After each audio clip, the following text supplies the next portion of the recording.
We'll go ahead and start this meeting. This is the House Appropriations General Government Subcommittee, and we're going to begin the meeting today. This should be, I appreciate the subcommittee members coming. We still have a couple coming in. And appreciate those of you who have come from the agencies coming today.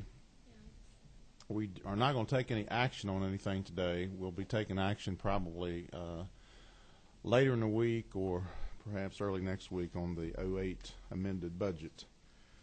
We had planned to do that now, but we're going to look at things a little more closely before we take any kind of action later on. So this meeting can be as long as the members want it to be, but it possibly could be fairly short. There's some things, and if members have questions or comments, you're certainly welcome to present those. I want to thank our budget office for coming today too. Thank you all. There are just some things that through the hearings the other day that were brought to us that I think we need to think about as members of the subcommittee over the next couple of days. And it may be some things that you recall that I did not make note of. DOAS, you recall that they said that through at the end of the budget process last year, through some action was taken during the conference committee process, that they felt like that they were, well, I guess they didn't feel like, according to numbers, they came up with about $1.5 million, and I'm about right, $1.5 million short of what they had been requested, what the governor had recommended, and I guess in fact what we had approved in our House version of the budget. And in order to, and this is from that agency, in order for them to continue for the rest of this fiscal year through the end of June without having some serious problems, without probably having to lay some people off, and here again, this is their information they've given to me, and also that our budget office has been in contact with them about. It looks like they're saying that they need about, not $1.5 million, but about $880,000 to finish out the year. So that's something I want you all to be thinking about. And you all have heard their presentation. And also they had mentioned and this was also part of the conference committee process last year toward the end of the session. In fact, this subcommittee had approved the resolution for Robert Clark last year, who had been in prison, and then DNA showed that he wasn't guilty and he was set free from prison. And through that, things that happened in the conference committee report, that eventually all of us in the House of Representatives, well, not all of us, but all of us who did vote for the budget, the conference committee report in the House of Representatives, those who voted for it in the Senate, and then the governor did sign that bill. The governor did sign that bill. But anyway, they say that they're lacking $60,000 in funds for the purchase of the second annuity. So that's something else we need to take into consideration. That's why I'm asking you all to consider that. The insurance commissioner, I wasn't here for that part of the presentation the other day, but it's my understanding that he had some requests, or their office had some requests totaling about $28,803, and that was for the purchase of 2 additional vehicles. Okay. 28, but they're asking right now for $28,000 for the purchase of vehicles. And I wasn't here. Some of you were here for that presentation, so I don't recall all that. But that's something I want you to consider as we go through the rest of the amended process. We're talking about the amended process. Governor's emergency funds. Remember, we're talking about the rest of this fiscal year. And the governor in the 08 amended budget has requested a sum of money for to replenish the governor's, what he calls, I think, the emergency fund. Traditionally, it's been a discretionary fund. We talked about in here the fact that what legislators, you and I, people in our community may consider to be an emergency, may or may not be an emergency to the governor. But anyway, we are talking about the rest of the year. So you need to think about whether or not we think that we should fund the governor's, here again, what he refers to as his emergency fund, to the level that that he has in his version of the budget, and be thinking about, if we were to do anything with that, what kind of level that we would want to replace it to for the rest of this fiscal year. Remember, we're just talking about from here to the end of June, and this budget won't even be voted on probably until March, probably, as far as the conference committee report and everything. So you're not talking about a lot of time. Is that pretty well accurate? And another thing, I'm probably missing something, but another thing we need to think about is the recommended amount for the in DNR for the hazardous waste fund. Whether or not you think that we need to budget it at the level that the governor's recommended, if it could be budgeted at a less level, smaller level, or what you think about it. Here again, you're the subcommittee, and beyond that, I'll take any comments or questions. We just came out of a meeting and we were talking about the budget a little bit, and I do want to, and I think I've said this before, but what we have from the governor is very important. He has some really good people, very smart people who look at these requests from the agencies in depth, and I have all the respect in the world for them. I have all the respect in the world for the governor's office. But in fact, that what we have from them is, is his version of what he would like the budget to be. The budget will actually be the bill that has been introduced by Chairman Harbin, Speaker of the House. That's what we said here in the House will be the budget, and what we have from the governor is, in fact, a stack of papers that's his recommendation. So a lot of the agencies come in and they talk about the governor's budget, but it really isn't the governor's budget. It will be the House budget that moves through the General Assembly. So with that, do we have any? Are there any other issues? Do you have any questions, members of the subcommittee? Okay, Chairman Mills. I'm not sure who was first, but I'll go with Chairman Mills first. Thank you, Mr. Chairman.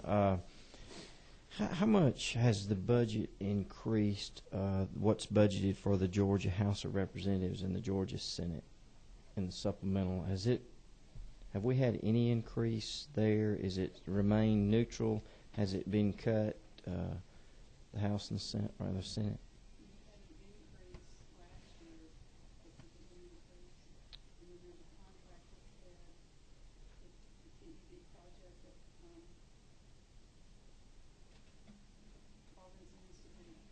If you want to give me your number, I'll turn your mic on down.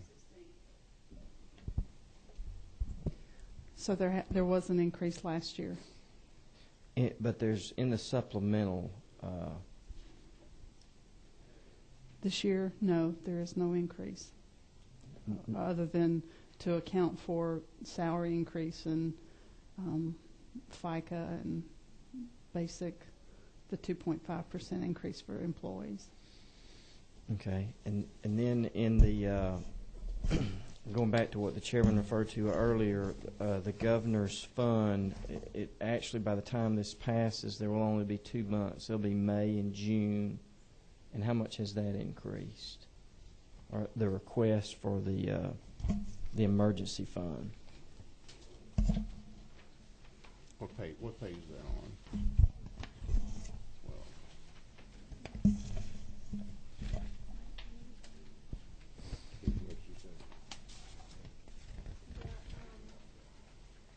The governor's emergency fund, they had requested What page is that? 12. Page 12.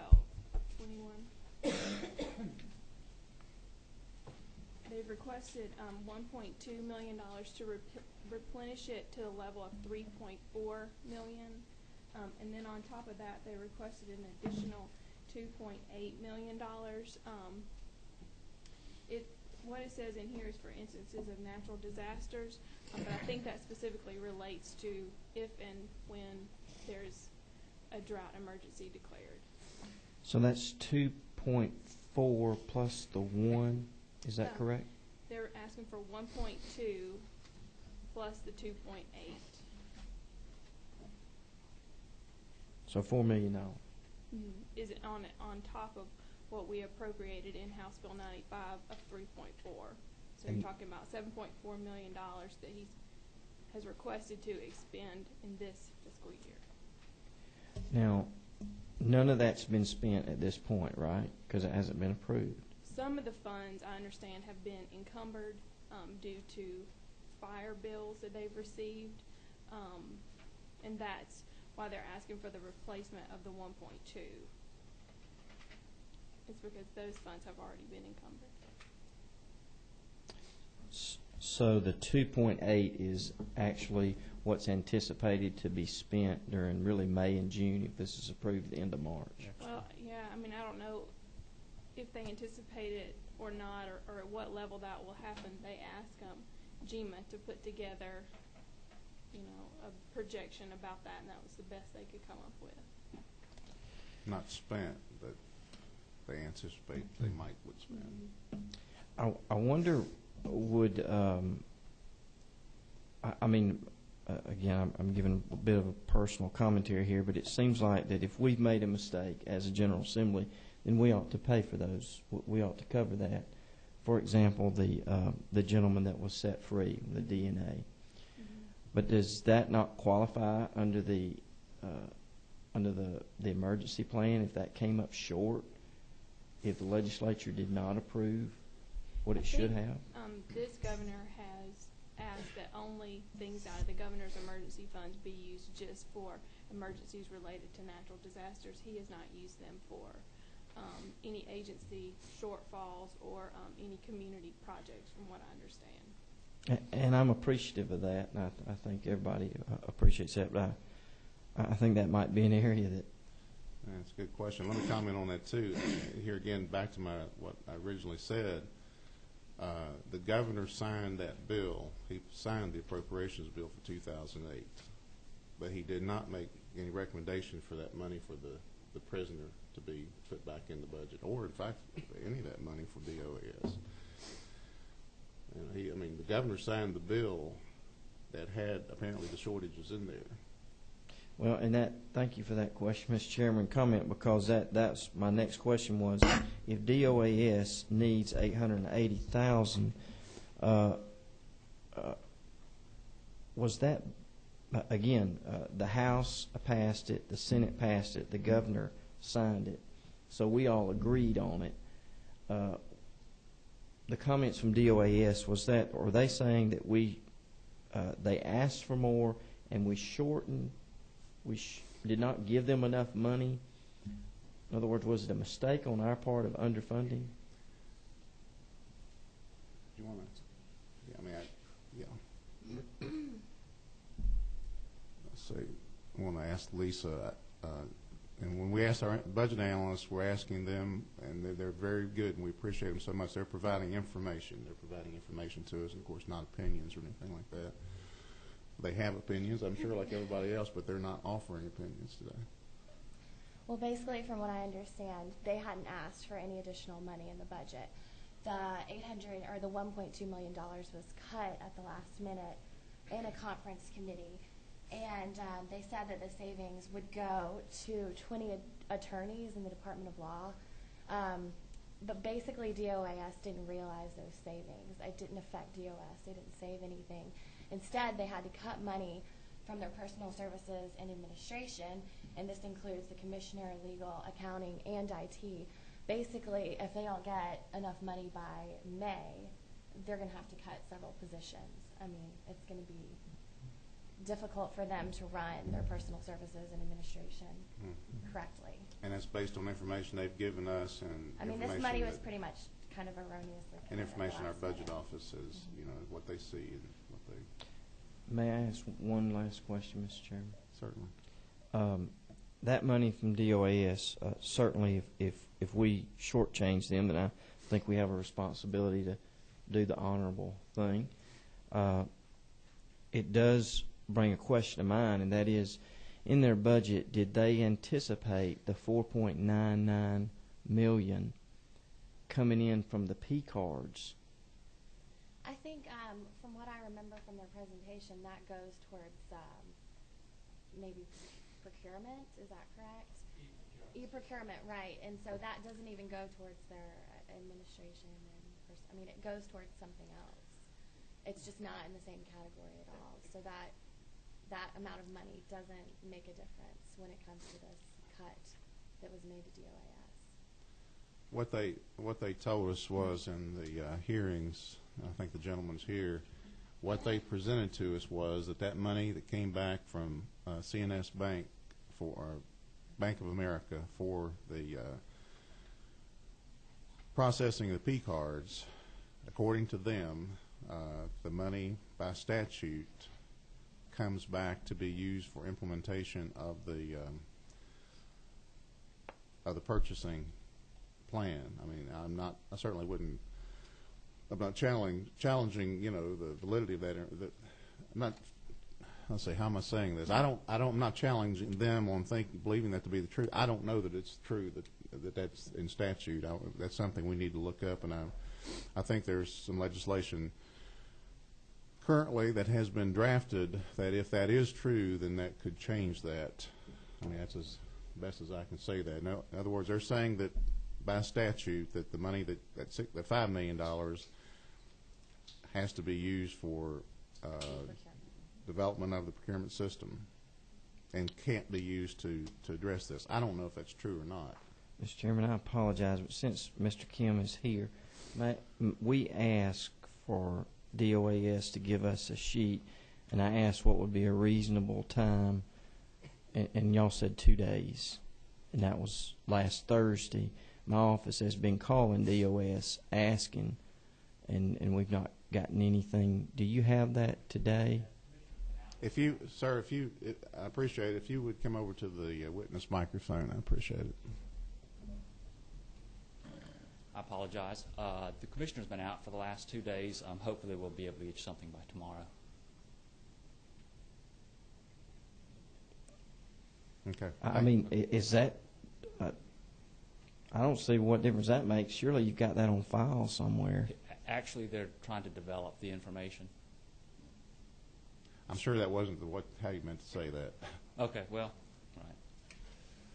Trying to find the information. We're trying to research the contracts based on previous, what the previous prices were that the state had paid, and estimate what the savings would be on the new contracts. Okay.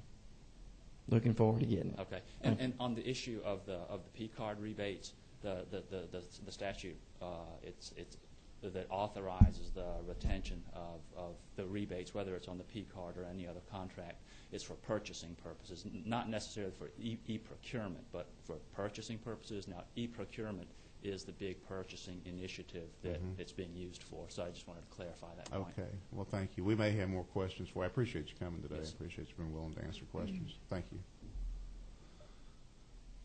Anything else, Chairman Mills? Okay, thank you. Now, I'm almost certain that Chairman Hill had the next question. Thank you, Mr. Chairman. And a couple comments, if I may, sir, in considering some of these things and trying to compare it to private business, because we've made a lot of comparisons, particularly with the Commission of New Georgia, as how we're going to try and run the state more like a business. And one of the things that's concerned me quite a bit over the last several years, and I'd like us to consider, not specifically to any one of these today, but in our overall considerations, if an agency, when they received a budget last year, has continued to spend money in excess of those budget plans on the hope that we'll come back in the mid-year and try and appropriate them some additional monies to cover their overspending, I don't think is a very judicious way to run a business or a judicious way to run a government. we appropriate money on the expectations that they will stay within that budget process, not to run over it. So when we find areas where people have not made a conscientious effort, there's always emergencies and exceptions, but when they have not made a conscientious area to stay within the budget that we appropriated for them, I think we ought to look at that very, very strongly in these considerations. And that's kind of a general comment. The other one, Mr. Chairman, is you were not in the discussions with the insurance commissioner's office when they were here on the mileage. We did look at the request for vehicles, and one of our concerns, and we did not come to a conclusion, was that if they approve another vehicle, we're now on the hook for fixed costs. We have the vehicle, we have the maintenance, we have the insurance, et cetera. It's a long-term fixed cost, not just this year, but ongoing years. And they're attempting to retire these vehicles at about 130,000 miles. I know in private industry, in my fleet, we run them closer to 300,000 miles, because there's a point where if you don't get rid of them at about 60,000, you're never going to get your money back out of them, literally until you run them into the ground or until they have serious mechanical issues. But the variability of paying the rate for the mileage, which is what they're doing, gives you the flexibility when you need to cut back monies. You just need to judiciously tell people to stop traveling, and you're not stuck with the fixed overhead, which we have been so many years in the fleets. So that's something that we think ought to be considered there, sir. Okay, thank you, Chairman Hill. I would point out, though, Chairman Hill, that I think the state fleet, they normally use Crown Victorias. I think in your fleet you use Mercedes-Benz, so there is a difference there. No, they're Ford Excursions. Thank you. I'm not sure who had the next. I'm going to go with Chairman Williams. It was pointed out this morning he came here in 1975, so.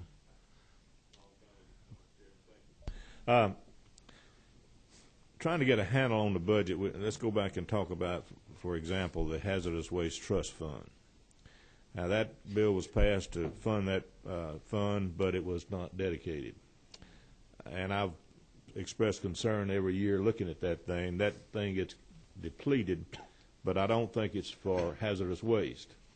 And I think I suspicion this $6.3 million this year is to fund back monies that's been used elsewhere. What I think we need to do, if we're going to use these funds, I think the agency needs to explain how much of that was actually used for the trust fund.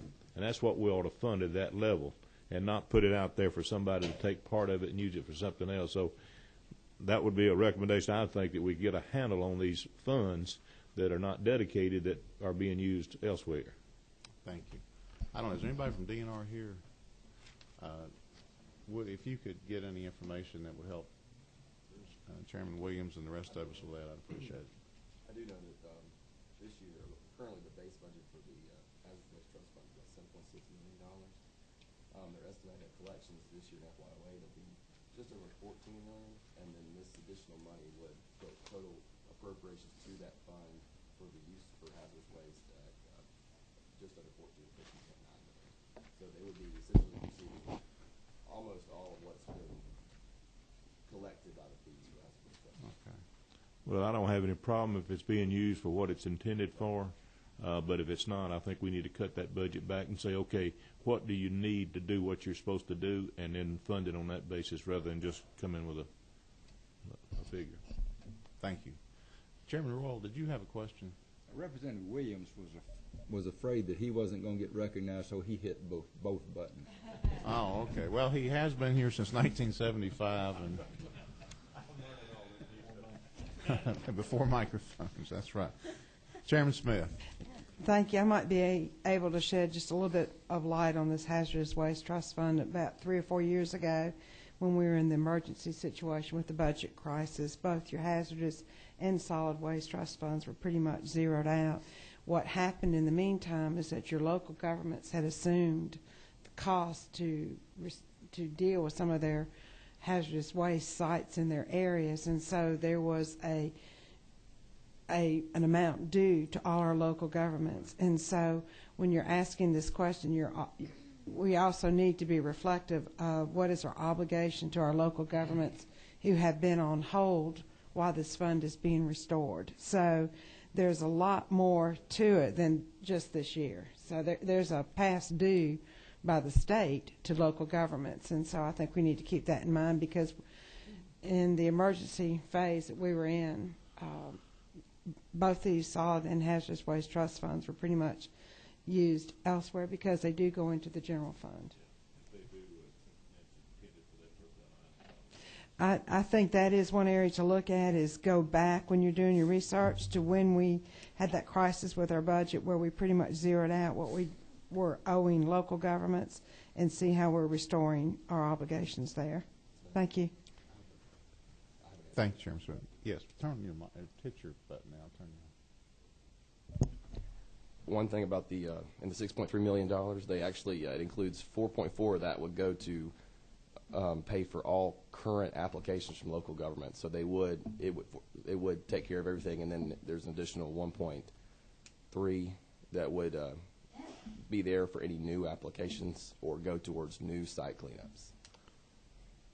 Thank you, and thank you for that information.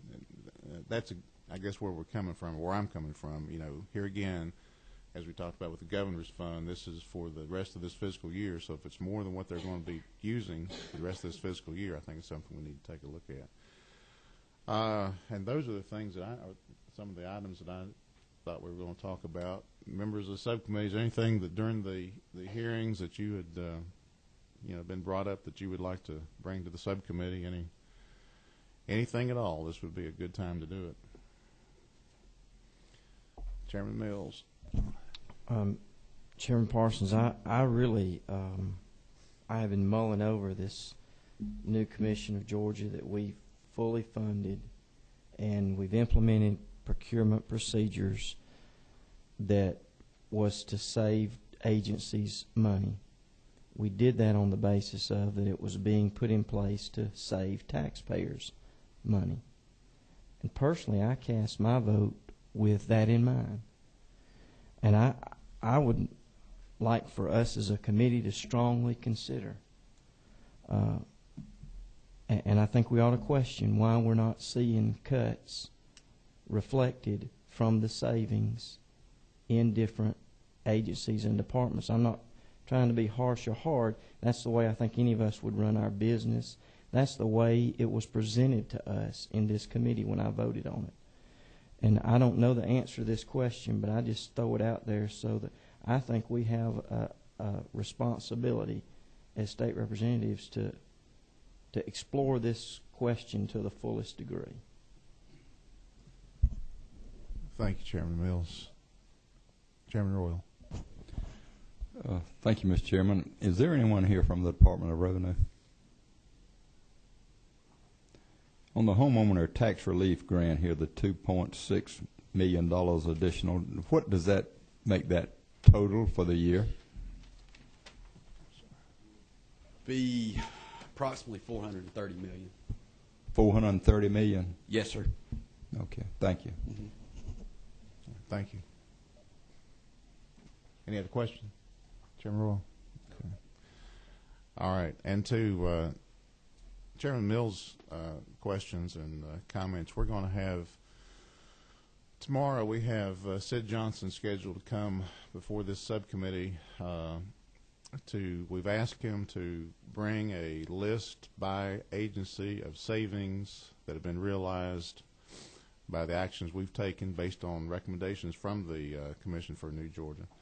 A list of savings per agency that have been realized thus far.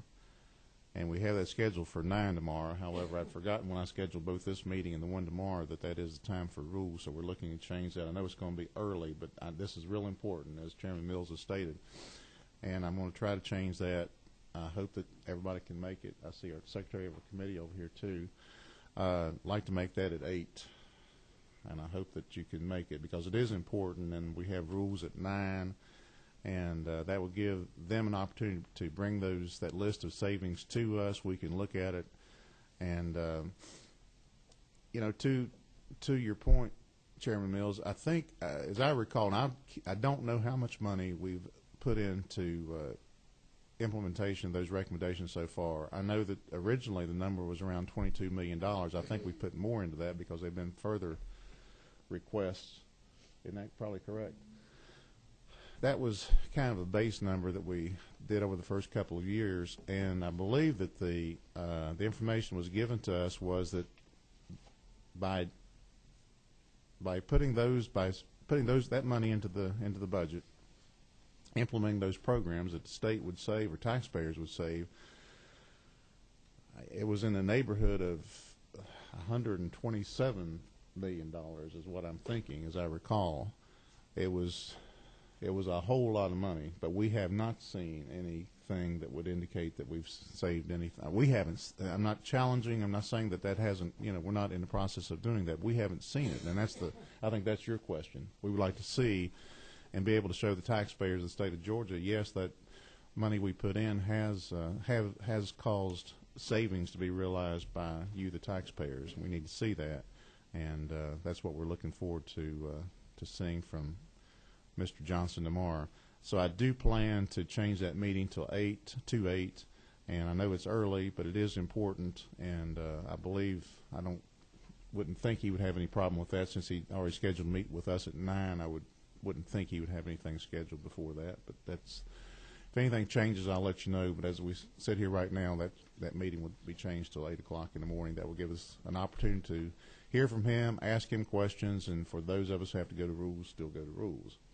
Now, any other comments, questions from members of the subcommittee? I'm not sure where just 1 second. Well, it's scheduled for 6:06, but when the time changes, Timmy may have to adjust the room number. It is scheduled for room 606. It could have to change. I would imagine since it's changing back, moving, to 8, they would probably stay the same. But I will, if there's any change, I will let you know. In fact, we'll get a notice out, confirming that it is the 8 and the room number. Thank you all. Members of the budget office, do you have anything to present? I probably presented some of these numbers and items incorrectly, so if I have, please let me know. I have old commission for New Georgia stuff we're saving. 19. I have older commission for New Georgia stuff that was presented. If you want a copy today, in light of tomorrow's meeting, I'll be glad to give that to you. If you'll just let me know, I'll bring it to you. Mm-hmm. Thank you. All right. Well, thank you very much, and look forward to seeing you tomorrow. Meeting is adjourned.